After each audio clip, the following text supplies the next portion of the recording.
नमस्कार साथियों, आप सबका हमारे इस YouTube चैनल में हार्दिक स्वागत है। आज मैं आपके सामने सर्विंग सब्जेक्ट का एक टॉपिक लेके आया हूँ, उसको अपन आज डिस्कस करेंगे। एक बहुत इंपॉर्टेंट टॉपिक है, कंपास सर्वे अपन चल रहा है। इससे पहले मैं बता दूं आपको कि सर्विंग के मैंने चेन सर्विंग कंप्लीट करा दिया है और उसके बाद में कंपास सर्विंग अपना चल रहा है। कंपास सर्विंग में मैंने मेरिडियन क्या होती है, बियरिंग क्या होती है, वो कंप्लीट करा दिया है सारा। कैसे अपन फोर बियरिंग बैक बियरिंग निकालते हैं वो करेक्ट करा दिया सारा। मैग्नेटिक डिक्लिनेशन क्या होता है, उसमें किस तरीके के क्वेश्चन पूछे जाते हैं वो भी मैंने करवा दिया आपको सारा। तो ये मैंने कुछ टॉपिक एक्सप्लेन किए, जैसे लोकल अट्रैक्शन है वो भी पूरा एक्सप्लेन किया, उसका एक अलग से पूरा वीडियो है। तो आप ये सब वीडियो इस चैनल को सब्सक्राइब करके और बेल आइकन को प्रेस कर लीजिए, ताकि जब भी मैं कोई नया वीडियो डालूं तो आपके पास तुरंत पहुंच जाए। दूसरी चीज़, आप इसके प्ले लिस्ट में जाके आप सर्विंग में जाके आप ये सारे टॉपिक्स देख सकते हैं। तो आज अपन अपना टॉपिक शुरू करते हैं, आज का डिस्कस करते हैं। आज का टॉपिक रहेगा अपना सर्वेयर कंपास और प्रिज्मेटिक कंपास दोनों के बारे में। बहुत बहुत इम्पॉर्टेंट है, चाहे एग्जाम पॉइंट ऑफ व्यू अपने, चाहे ऑब्जेक्टिव जो एग्जाम्स होते हैं कंपटीशन उसके हिसाब से देखें, चाहे सब्जेक्टिव में देखें, सर्वेयर कंपास और प्रिज्मेटिक कंपास में से क्वेश्चन बनने के चांसेस बहुत बहुत ज़्यादा होते हैं। जैसे ये जो कंपास सर्विंग है, ये पूरे सर्वे का दो चैप्टर सबसे इंपॉर्टेंट है, एक तो कंपास सर्विंग और एक लेवलिंग। ये सबसे इंपॉर्टेंट चैप्टर माने जाते हैं सर्विंग के। तो आज अपने कंपास सर्विंग में देखेंगे सर्वेयर कंपास क्या होता है और प्रिज्मेटिक कंपास क्या होता है, उनमें क्या फ़र्क होता है। अपन जब भी कोई कंपास काम में लेते हैं तो पहले मैं बता दूं, इनमें दो आपको एडजस्टमेंट करने पड़ते हैं। एक होता है टेम्परेरी एडजस्टमेंट और दूसरा होता है परमानेंट एडजस्टमेंट। टेम्परेरी एडजस्टमेंट वो एडजस्टमेंट होता है जो हर एक स्टेशन पे अपने को करना पड़ता है। यानी जैसे अपन मान लो एक जगह खड़े हैं, वहां अपने इंस्ट्रूमेंट को स्थापित करते हैं, तो वहां पे अपने को टेम्परेरी एडजस्टमेंट करना पड़ेगा। जब उस इंस्ट्रूमेंट को उठा के दूसरी जगह ले जाते हैं, दूसरी जगह उसको फिर स्थापित करना है, तो वहां पे फिर से अपने को टेम्परेरी एडजस्टमेंट करना पड़ेगा। कहने का मतलब हर बार जब स्टेशन चेंज होगा तो अपने को टेम्परेरी एडजस्टमेंट हर बार करना पड़ेगा। फिर आता है परमानेंट एडजस्टमेंट। परमानेंट एडजस्टमेंट होता है वो अपने इंस्ट्रूमेंट का, जब इंस्ट्रूमेंट को अपन यूज करते हैं उससे पहले ही उसको ठीक कर लिया जाता है। अगर उसमें कुछ एरर है तो उसको रिमूव कर लिया जाता है उस इंस्ट्रूमेंट के प्रॉपर फंक्शन कराने के लिए, कि अच्छी तरीके से वो इंस्ट्रूमेंट काम करे, रीडिंग से वो एकदम सही आए, कोई एरर नहीं आए। तो उसके लिए अपने जो एडजस्टमेंट कर लेते हैं पहले ही, वो कहलाते हैं परमानेंट एडजस्टमेंट। ये जनरली लेबोरेटरी में कर लिया जाता है, पहले ही कर लिया जाता है। फील्ड में जाके आपको ये करने की जरूरत नहीं होती, फील्ड में आपको टेम्परेरी एडजस्टमेंट करने पड़ते हैं। अब बात आती है कि टेम्परेरी एडजस्टमेंट में क्या क्या करना पड़ता है। तो टेम्परेरी एडजस्टमेंट में जैसे फिक्सिंग ट्राइपॉड और सेंटरिंग, एक तो ये हो गया फिक्सिंग ट्राइपॉड, यानी ट्राइपॉड ट्राइपॉड वो स्टैंड होता है जिसके ऊपर अपन सर्वेयर कंपास या प्रिज्मेटिक कंपास को अपन रखते हैं। तो ये हो गया अपना फिक्सिंग ट्राइपॉड।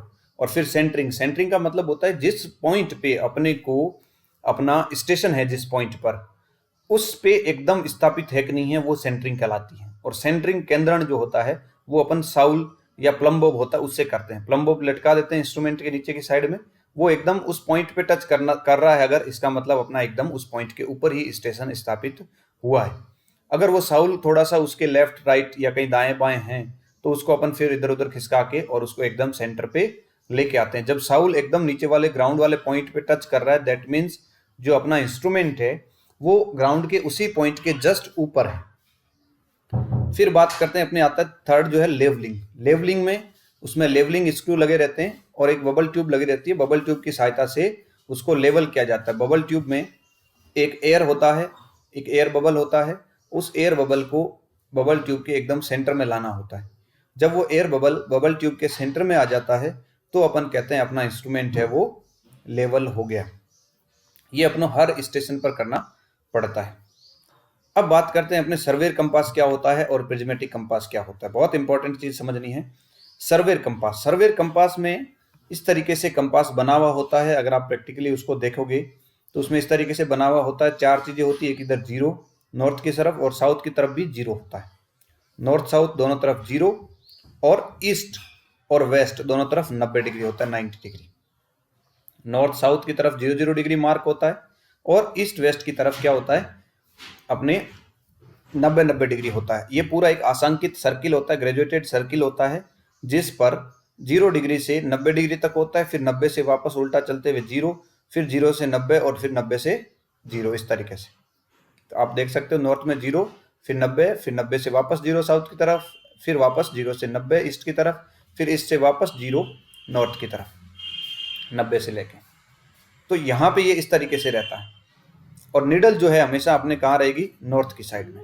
जो सर्वेयर कंपास होता है उसकी जो निडल है वो हमेशा कहाँ होती है, इसकी तरफ होती है, नॉर्थ की साइड हमेशा रहती है। जब अपने को रीडिंग लेनी होती है तो ये जो नीचे सर्किल होता है, ग्रेजुएटेड जो सर्किल होता है, उसको अपन रोटेट कराते हैं। सर्किल को अपन हाथ से घुमाते हैं, और जब सर्किल को हाथ से घुमाएंगे तथा ये डायरेक्ट क्यूबी में ये रीडिंग जो देगी वो क्वाड्रेंटल बियरिंग या रिड्यूस्ड बियरिंग में नॉर्थ से रीडिंग दे देगी। इसमें जो ईस्ट और वेस्ट होते हैं, देखो उल्टा लिखा हुआ आपको दिख रहा होगा, ईस्ट जो है वो वेस्ट की साइड लिखा हुआ होता है, वेस्ट जो है ईस्ट की साइड लिखा होता है। मतलब जो वास्तव में जैसे नॉर्थ इधर होता है, साउथ इधर होता है, और वास्तव में अपन देखें तो ईस्ट इधर होना चाहिए, लेकिन यहाँ लिखा हुआ क्या होता है आपके वेस्ट, और ये वेस्ट इधर होना चाहिए लेकिन यहाँ लिखा हुआ होता है ईस्ट। ये इसीलिए होता है ताकि रीडिंग, जैसे मान लो अगर आपका इस तरफ कहीं ऑब्जेक्ट है तो आप सर्किल को इस तरफ घुमाओगे तो अपने आप ही रीडिंग क्या पढ़ लेगा वो इधर, और ये ईस्ट दिख रहा है तो ये दिखेगा नॉर्थ 30 डिग्री ईस्ट। तो ये ऑब्जेक्ट क्योंकि नॉर्थ से किधर है, ईस्ट में, तो अपन जब इसको ईस्ट की तरफ घुमाएंगे सर्किल को तो ये निडल तो यही है। अब ये वाला पोर्शन घूम के थोड़ा इधर आ जाएगा, तो यहाँ पे जो होगा 0 डिग्री 20 10 डिग्री 30 डिग्री इस तरीके से। तो मान लो 30 डिग्री है तो ये निडल ये 30 डिग्री कहाँ चल के आ जाएगा, नॉर्थ पे, और ये वाला इस तरफ रहेगा। तो अपन पढ़ेंगे रीडिंग, अपन लिखेंगे नॉर्थ 30 डिग्री और किस तरफ, ईस्ट की तरफ। इसलिए ये ईस्ट और वेस्ट उल्टे लिखे हुए होते हैं।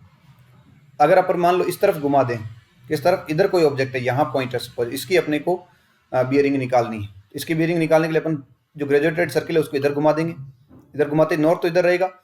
ये जो पोर्शन है अपने, ये निडल इधर ही रहेगी, ये जो पोर्शन है ये क्या आ जाएगा, इस तरफ आ जाएगा, तो 30 डिग्री यहाँ आ गया। तो अपन लिखेंगे नॉर्थ और फिर 30 डिग्री, और किस साइड में, ये यहाँ डब्ल्यू लिखा हुआ है वेस्ट, तो अपन लिखेंगे नॉर्थ 30 डिग्री वेस्ट, क्योंकि अपने ये वास्तव में क्या है, नॉर्थ से वास्तव में पॉइंट है वो वेस्ट की तरफ है। इस तरीके से अपने को ये रीडिंग्स इसकी पढ़नी होती है। अब इसमें एक क्वेश्चन आपसे इसी तरीके से पूछा जाता है एग्जाम में कि सर्वेयर कंपास में जो अपन बियरिंग पढ़ते हैं वो कौन सी पढ़ते हैं, होल सर्किल बियरिंग पढ़ते हैं या रिड्यूस्ड बियरिंग पढ़ते हैं। अब ये होल सर्किल बियरिंग और रिड्यूस्ड बियरिंग क्या होती है, इसके लिए आप एक मैंने वीडियो बना के डाल रखा है, whole circle bearing and reduced bearing, WCB and RB, वो जाके आप जरूर देखिए। होल सर्किल का मतलब 0 से पूरा 360 डिग्री पढ़ते हैं वो होल सर्किल, और 0 से 90 डिग्री के बीच में जब पढ़ते हैं नॉर्थ से या फिर साउथ से तो कहलाता है रिड्यूस्ड बियरिंग या क्वाड्रेंटल बियरिंग। तो सर्वेयर कंपास में अपन रिड्यूस्ड बियरिंग या क्वाड्रेंटल बियरिंग ही पढ़ते हैं। इसको ऐसे याद रखा सकते हो कि सर्वेयर कंपास में सर्वे करते हैं, इजी काम होना चाहिए, नॉर्थ से भी पढ़ सके, साउथ से भी पढ़ सके, क्लॉकवाइज भी पढ़ सके और एंटी क्लॉकवाइज भी पढ़ सके। तो वो जो रीडिंग है वो कहलाएगी रिड्यूस्ड बियरिंग या क्वाड्रेंटल बियरिंग। सॉरी। फिर अपन चलते हैं प्रिज्मेटिक कंपास की तरफ। प्रिज्मेटिक कंपास क्या कहता है, प्रिज्मेटिक कंपास है, ये क्या होता है, होल सर्किल बियरिंग पड़ता है। पहले चीज तो होल सर्किल बियरिंग पूरी पड़ता है, 0 डिग्री से लेके और पूरा 360 डिग्री वापस यहीं हो जाता है तो वो 0 बन जाता है, इतना पड़ता है।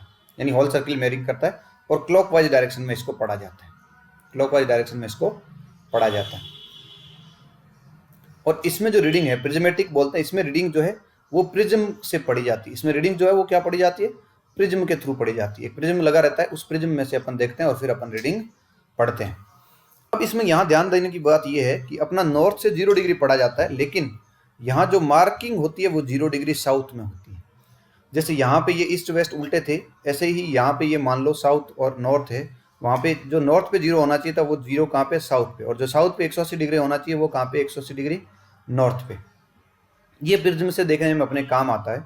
जैसे सपोज कोई पॉइंट यहाँ पे है, मान लो ये यहाँ पे पॉइंट है, तो अब अपन क्या करेंगे, इसमें ये निडल घूमती है, इसमें ग्रेजुएटेड सर्किल नीचे फिक्स रहता है, इसमें ग्रेजुएटेड सर्किल घूम रहा था, इसमें ग्रेजुएटेड सर्किल फिक्स रहता है, निडल घूमती है। जब अपन निडल को इधर लेके जाएंगे तो ये नॉर्थ से ये एंगल बताएगा, नॉर्थ से ये एंगल बताएगा। तो लेकिन जब अपन प्रिज्म में से दिखेंगे तो अपने को ये एंगल दिखेगा, तो ये एंगल दिखेगा तो अपन क्या कहेंगे, जैसे 60 डिग्री है, मान लो यहाँ 240 के सीध में है तो वो अपने ये दिखेगा 60 डिग्री, तो अपन होल सर्किल बियरिंग लिख देंगे डायरेक्ट 60 डिग्री। तो ये प्रिज्म में से देखने के कारण ये 0 डिग्री और इधर 180 डिग्री लिखा हुआ होता है, ये कहलाता है प्रिज्मेटिक कंपास। इसमें ध्यान रखना, इसमें ग्रेजुएटेड सर्किल है वो फिक्स नहीं होता है, ग्रेजुएटेड सर्किल को घुमाते हैं, निडल एक जगह रहती है, इसमें निडल घूमती है, ग्रेजुएटेड सर्किल है वो एक जगह फिक्स होता है। तो यही चीज़ें मैंने यहाँ लिखी, इसमें 0 डिग्री साउथ पर होता है तथा क्लॉकवाइज डायरेक्शन में 0 से 360 डिग्री तक अंकित होता है, ये क्लॉकवाइज डायरेक्शन में पूरा अंकित है। इसमें WCB मेजर करते हैं, यानी होल सर्किल बियरिंग मेजर करते हैं, और इसमें रीडिंग प्रिज्म के थ्रू ली जाती है। डायरेक्ट रीडिंग नहीं पढ़ते, रीडिंग किसके थ्रू पढ़नी होती है? प्रिज्म के थ्रू। अब अपन देखते हैं कि प्रिज्मेटिक कंपास और सर्वेयर कंपास के टेम्परेरी और परमानेंट एडजस्टमेंट कैसे किए जाते हैं। तो प्रिज्मेटिक सर्वेयर कंपास के ऊपर अपन ने देखा क्या करना होता है, उसका ट्राइपॉड को फिक्स करना, सेंटरिंग करना और लेवलिंग करना।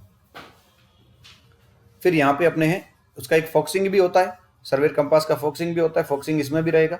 फोक्सिंग का मतलब होता है कि एक वहाँ पे झिल्ली कटी रहती है एकदम, उसके अंदर एक वायर लगा रहता है, उस वायर को, और एक ऑब्जेक्ट स्लीट होती है और एक आई स्लीट होती है, या ऑब्जेक्ट पीस और आई पीस कह सकते हैं। तो ऑब्जेक्ट स्लीट, आई स्लीट में से देखते हैं, और ऑब्जेक्ट स्लीट में से अपने को ऑब्जेक्ट जो होता है वो, और ऑब्जेक्ट स्लीट में एक हेयर लगा रहता है, एकदम पतला धागा लगा रहता है, वो धागा एकदम उस ऑब्जेक्ट को वर्टिकली कट करना चाहिए। जब अपन आई पीस में से या आई स्लीट में से अपन उसको देखते हैं तब वो कहलाता है फोक्सिंग। यही टेम्परेरी एडजस्टमेंट प्रिज्मेटिक कंपास के लिए भी करना है, सेंटरिंग, लेवलिंग और फोक्सिंग। परमानेंट एडजस्टमेंट में दोनों में डिफरेंट होता है। परमानेंट एडजस्टमेंट पहले सर्वेयर कंपास के लिए, परमानेंट का मतलब जो अपन सर्वे शुरू करने से पहले ही कर देते हैं ताकि अपनी रीडिंग एकदम अच्छे से आए। पहला है परमानेंट एडजस्टमेंट में अपना एडजस्टमेंट ऑफ लेवल्स। जो लेवल है उसका एडजस्टमेंट करना जरूरी है सर्वेयर कंपास के लिए। अगर लेवल को एडजस्टमेंट नहीं करेंगे तो वो लेवलिंग सही नहीं कर पाएगा। फिर एडजस्टमेंट ऑफ साइट वेन्स, जो अपने वेन्स बताई, जो एक ऑब्जेक्ट वेन होती है और एक आई वेन होती है, वो जो वेन्स है उनका एडजस्टमेंट सही होना जरूरी है। वो एकदम परपेंडिकुलर रहने चाहिए और दोनों एक दूसरे के सीधे में होने चाहिए। अगर थोड़ा सा कहीं डिस्टर्ब है तो फिर अपना फोक्सिंग इजीली या फोक्सिंग सही नहीं होगा। फिर adjustment for needle, needle adjustment सही होना चाहिए। अगर नीडल ही मुड़ी हुई है, या नीडल पहले से डिप है, या नीडल की सेंसिटिविटी नहीं है, खत्म है, तो उन चीज़ों को अपने को एडजस्टमेंट करना पड़ेगा। तो एक तो नीडल डिप, अगर नीडल डिप हो रही है तो उसको सही करना पड़ेगा, नीडल एकदम हॉरिजॉन्टल होनी चाहिए। नीडल सेंसिटिविटी, अगर नीडल की सेंसिटिविटी नहीं है तो उसको सेंसिटिव बनाना पड़ेगा। और नीडल स्ट्रेटनेस, अगर नीडल सीधी नहीं है, मुड़ी हुई है, तो उसको नीडल को एकदम सीधा करना पड़ेगा। और लास्ट होता है एडजस्टमेंट ऑफ पिवोट। पिवोट वो पॉइंट होता है जिसके अबाउट नीडल घूमती है, जिस पर नीडल टिकी हुई होती है। वो पॉइंट जो है, वो जो नीचे जो बेस है एक तरह से नीडल का, वो कहलाता है पिवोट, जिसमें नीडल अपनी फंसी हुई रहती है, नीडल लगी हुई रहती है। तो अगर वो पिवोट ही टेढ़ा है, पिवोट सीधा नहीं है, पिवोट ही टेढ़ा है, तो नीडल सही रीडिंग पढ़ ही नहीं सकती। तो ये जो सही चीजें करते हैं अपन इंस्ट्रूमेंट को, ये कहलाता है परमानेंट एडजस्टमेंट। और हर एक स्टेशन पे जो अपन करते हैं वो कहलाता है टेम्परेरी एडजस्टमेंट। अब permanent adjustment for prismatic compass. अब प्रिज्मेटिक कंपास में क्या है, क्योंकि अपना ग्रेजुएटेड सर्किल तो है ही नहीं, ऐसे ही उसमें लेवलिंग करने की जरूरत नहीं रहती, लेवलिंग ट्यूब नहीं होती उसमें। साइट वेन भी एडजस्टेबल नहीं होती प्रिज्मेटिक में, क्योंकि अपन कहाँ से देखें, प्रिज्म से देखेंगे रीडिंग, रीडिंग कहाँ से पढ़ेंगे, प्रिज्म के अंदर से पढ़ेंगे। तो प्रिज्म को ध्यान रखना है। और निडल को भी स्ट्रेट नहीं किया जा सकता, क्योंकि निडल ऊपर नहीं होती है, इसमें फिक्स होती है सारी चीजें, सिर्फ निडल अंदर घूमती है, कांच के अंदर होती है। नेक्स्ट जो है अपने, ये थे परमानेंट एडजस्टमेंट दोनों के, टेम्परेरी और परमानेंट एडजस्टमेंट प्रिज्मेटिक कंपास और सर्वेयर कंपास के। तो इसमें आपके यही क्वेश्चन पूछे जाते हैं। बाकी इसमें होल सर्किल बेयरिंग और रिड्यूस बेयरिंग पूछे जाते हैं, वो मैंने न्यूमेरिकल के साथ एक वीडियो बना के एक्सप्लेन करके आपके अपलोड कर रखे हैं, तो आप उसको देख सकते हो। आगे जो है अपन नेक्स्ट वीडियो में नया देखेंगे। ये आज का अपना टॉपिक था, प्रिज्मेटिक और सर्वेयर कंपास, उनमें क्या डिफरेंस दोनों में होता है। Thank you very much.